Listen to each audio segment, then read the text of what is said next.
Maintenant, je vais céder la parole pour la prochaine intervention au député de Sanguinet et vous disposez d'un temps de parole de 15 minutes, 10 secondes. Merci, Madame la Présidente. Je veux d'abord remercier le député de Chambly pour sa motion. Ça nous permet justement de parler d'éducation, de réfléchir aussi à ce compte de dépenses qui est, dans le fond, un investissement. Écoutez, je vais vous dire franchement, j'écoutais le député de Papineau, puis les oreilles m'ont frisé plusieurs fois, là. Mais il y a une fois qu'ils m'ont frisé davantage, là, c'est quand elle parlait avec son garçon qui joue au hockey. Il a joué au hockey aussi, c'est ça qu'il disait. Moi, mon garçon joue au hockey. J'ai pensé à ça. Puis en fin de semaine, je suis allé pour y acheter, il manquait d'équipement, je suis allé pour y acheter de l'équipement, puis quelqu'un qui me vendait l'équipement, qui travaillait à l'Arena, me dit, « Vous savez, M. Terrien, ça coûte les yeux de la tête de jouer au hockey. C'est pas tout le monde qui peut jouer au hockey. » Et moi, j'ai dit ça à mon gars. J'étais chanceux de pouvoir jouer au hockey, parce qu'il y a des enfants qui ne peuvent pas jouer au hockey. Moi, je dirais au député de Papineau, qui est chanceux d'avoir un père qui gagne 88 000 $ par année. Puis je pourrais dire au député de Papineau, puis il dira à son fils que lui, les coupures en éducation, son fils, il ne souffrira pas de ça.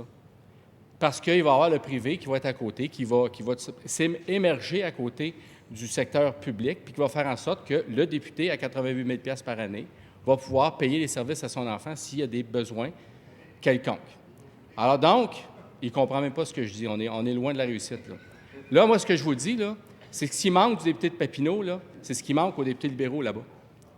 La compassion. Débarquez de votre tour d'ivoire. Allez voir le monde un peu. Allez jaser avec les gens qui vous entourent. Vous allez voir que vous êtes dans le champ gauche. Le courage du Parti libéral, c'est le courage de dire n'importe quoi. Écoutez, j'écoute ça depuis tantôt, c'est complètement fou, là. Je vais revenir un peu sur l'historique qui a fait en sorte que le Parti libéral ait été porté au pouvoir sous de faux prétextes.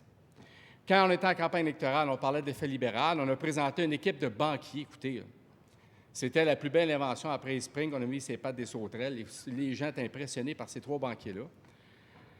Puis là, ils disaient, nous, là, on va parler d'économie, puis on va être ingénieux dans l'économie, puis il y a un effet libéral. Parce que là, on disait, bien, comment vous allez faire pour stimuler l'économie? Ils disaient, oh, ne vous en faites pas, nous, on connaît ça, ça va être l'effet libéral. Tu sais, le mythe, là. Et là, les gens disent, mon Dieu Seigneur, c'est presque des sorciers. Alors, les gens se sont posés des questions. Et là, ils disent, bien, qu'est-ce que vous allez faire? Ils disent, bien, on va arriver avec un déficit zéro, ça, c'est clair. Puis comment vous allez faire ça? Bien, avec la prospérité. On ne fera pas de coupure. On va mettre même 4 % en éducation. C'est garanti. Et donc, les gens se sont dit, bien, coudonc, on a hâte de voir ça. Et ils vont même pousser le bouchon plus loin. Comme le député de Papineau a mentionné, on fait ça pour nos enfants. Ça, c'est charmant. On fait ça pour nos enfants. Et donc, on promettait, autrement dit, d'éliminer le déficit pour pas que nos enfants aient à payer ce que le député de Papineau a mentionné, 30 000 $ de dette à long terme. Et donc, on faisait ça pour les enfants. Ils ont gagné l'élection. Et là est arrivé, c'est là que les masques ont tombé. Et derrière ces promesses-là se cachaient 3 néolibéraux qui sont des idéologues dogmatiques. Pour eux, l'État, c'est une nuisance. On doit ratatiner l'État. On doit faire en sorte... Madame la Présidente. Le leader adjoint. Il allait bien, là, plus ou moins bien. Là, il est en train de viser 3 députés. Il est en train de leur imputer des motifs indignes. Il est en train d'accoler des épithètes qui sont blessants et injurieux. Je vous demande de le rappeler à l'ordre. Merci. Alors, Monsieur le député de Sanguinet. J'ai utilisé le terme néolibéral. C'est pas péjoratif. Le président du Conseil du Trésor se vante d'être un néolibéral, même des fois, il se dit libertarien. C'est pas une insulte, c'est un fait. Donc, qu'est-ce que je vous dis là? Non, écoutez, moi, ce que je vous dis là, c'est qu'ils veulent ratatiner l'État. Ils ont utilisé un prétexte. Puis là, je pensais... Madame la Présidente. Madame la Présidente. Monsieur le leader adjoint du gouvernement. C'est assez clair. Sans accoler des épithètes et sans imputer des motifs. Bon, Monsieur le leader adjoint, Monsieur le député de Sanguinet, vous pouvez poursuivre. Et Monsieur le député a un droit à son opinion. Il est ici pour l'exprimer dans ce débat. Alors, je vous invite à la prudence quand même, mais il vous reste encore une dizaine de minutes. Comment faire avaler la couleuvre au peuple québécois en comptant des histoires en sortant une histoire de déficit potentiel de 7,2 milliards que tous les journalistes économiques ont démoli tour à tour.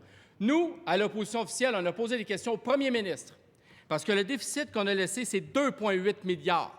Alors, on a demandé au premier ministre, le député de Chicoutimi a demandé au premier ministre, il est où la différence entre 7,2 et 2,8? C'est où?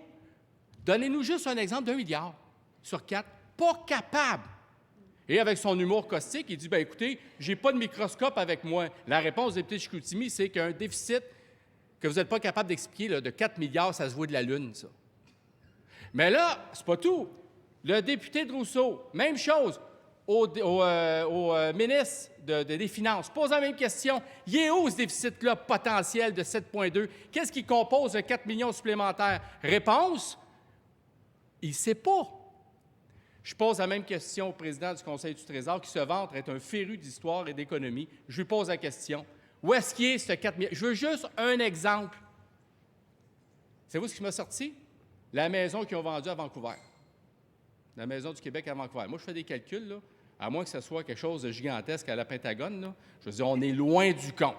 Alors ça, c'était le prétexte. Et encore une fois, on entend le ministre de l'Éducation nous sortir le 7,2. Il n'est même pas gêné. Il n'est même pas gêné de sortir ça. Puis le premier ministre l'a mentionné hier encore. Moi, à un moment donné, il disait qu'on était, le déficit était comparable à la Grèce. Le ministre des Finances nous a dit ça en pleine commission parlementaire. J'ai dit, si on avait un déficit comparable à la Grèce qui représente 10 du PIB alors que le nôtre est de 0,8, ça veut dire que le déficit du Québec serait de 40 milliards. Il a quasiment échappé ses lunettes. J'ai dit, vous pensez vraiment qu'on va avaler à couleuvre de dire que c'est 40 milliards de déficit qui nous attend? Il dit, si on ne fait rien, oui. Il y a une limite à dire n'importe quoi, Madame la Présidente.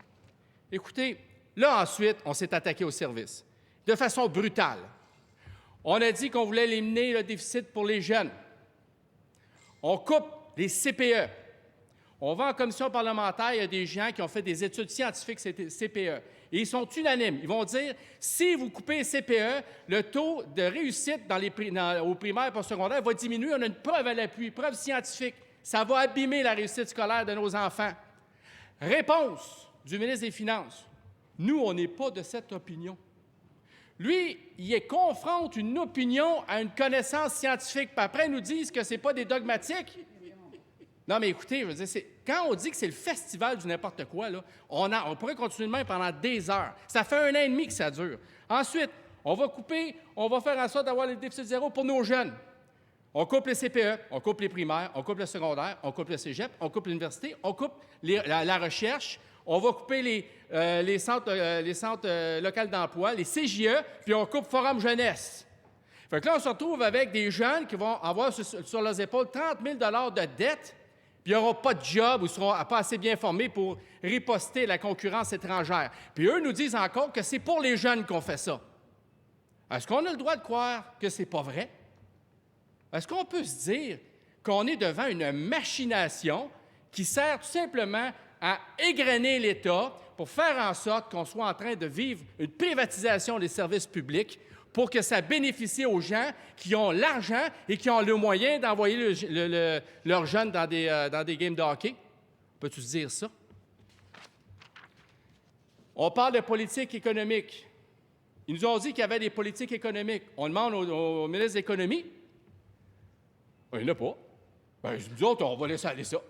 Voyons donc, on dit, nous, ce qu'on fait, c'est qu'on va laisser l'économie à des gens qui connaissent ça, puis que c'est des privés, puis on va les laisser aller. Puis nous autres, on va les dire, lâchez pas. C'est ça, la politique économique.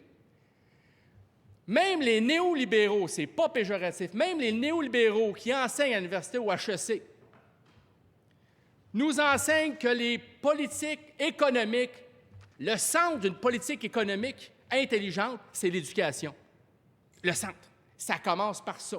La différence entre un pays en voie de développement et un pays développé, c'est son système d'éducation. Moi, je vous dis, le Québec est un pays en voie de sous-développement. C'est ça qu'on vit avec eux. Parce qu'on est en train d'éloigner les travailleurs québécois de demain à leur, justement, atteindre un niveau de compétence qui lui permette de réussir dans la vie. C'est ça qu'on est en train de faire. Quand le ministre de l'Éducation n'est pas capable de défendre les coupes pendant la période de questions de nos deux collègues, Ça me fait penser à ce que le ministre du Travail disait la semaine passée lors d'une commission parlementaire. On demandait, c'est qui va gérer ce projet de loi? Réponse, ça peut être moi, ça peut être le président du Conseil du Travail, du Trésor. De toute façon, nous autres, on est solidaires, on est tous pareils. Non, il n'est pas pareil. Lui, c'est le ministre de l'Éducation qui arrête de regarder son titre ministre, là, puis il regarde ce qui suit. Lui, il est responsable de l'éducation au Québec. Lui, il a à défendre l'éducation contre les autres qui disent de couper. Il faut qu'ils disent non. Vous ne couperez pas dans mon ministère. Vous ne couperez pas nos jeunes. Vous ne couperez pas nos démunis. Vous ne ferez pas mal à ces gens-là qui en ont besoin. Vous ne casserez pas ces jeunes-là d'un avenir prospère. C'est sa job de faire ça, puis il ne le fait pas. Il tombe dans la justification de ses coupures, puis il trouve ça intéressant. Il n'a jamais été capable de confronter le président du Conseil du Trésor et de dire « là, ça va faire. Il est temps que je me tienne debout. » On n'a pas ça. Pas du tout. Budget 2014-2015, coupe de 200 millions, achat de livres, aide aux devoirs, aide alimentaire. Et là, dans mon comté, les gens ont des problèmes d'aide aux devoirs. Il y a un organisme qui s'appelle Sourire sans fin. Ces gens-là, pour les démunis, vont aider pour les devoirs. Ils ont été coupés. Parce que l'austérité, ça ne va pas juste directement dans la face de l'éducation, ça va partout. Fait que cet organisme-là me dit, avant, j'avais 4 jours par semaine que je pouvais donner ça, maintenant, c'est rendu une journée. Je ne peux plus faire ça. L'aide aux démunis, moi, dans mon comté, il y a des jeunes qui ne sont même pas capables d'acheter les effets scolaires. Puis moi, j'aide un organisme qui fait quoi? Qui va leur acheter les effets scolaires. Puis on s'aperçoit que quand on fait ça, la réussite scolaire explose. Parce que ces gens-là sont contents, ils ont des biens neufs qu'ils peuvent utiliser. Ils sont comme les autres. C'est ça qu'on met en péril, Madame la Présidente. Si on parle au premier ministre, on lui dit, vous avez un beau parcours académique, on n'en doute pas, il est docteur. À voir son niveau de compassion, je suis convaincu qu'il dirait « parce que j'étais bon ». Mais il ne faudrait pas qu'il dise ça. Il faudrait qu'il dise « parce que j'ai été chanceux ». J'ai été chanceux d'être dans un milieu socio-économique qui me permette de m'émanciper puis me développer. Ou sinon, j'ai été chanceux d'être dans un État, le Québec, qui vient en aide aux démunis puis fait en sorte que tout le monde ait droit à une éducation gratuite et de qualité. C'est ça qu'il faudrait qu'il réponde.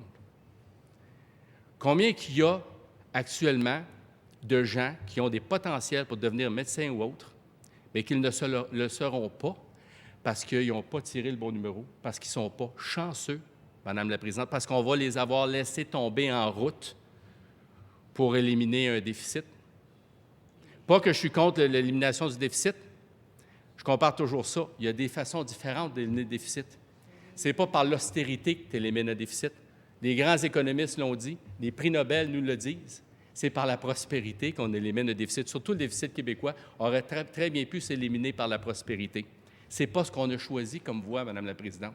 À la place de faire en sorte que notre avion québécois se dépose sur la piste d'atterrissage du déficit zéro, eux, à la place d'y aller avec un atterrissage en douceur via la prospérité, ils ont décidé de crasher l'avion, puis ils se trouvent intelligents.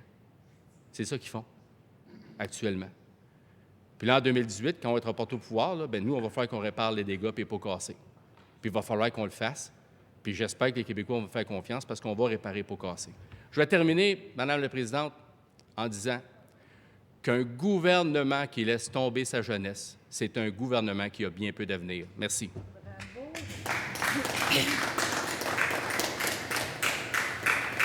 Merci de votre intervention, Monsieur le député de Sanguinet.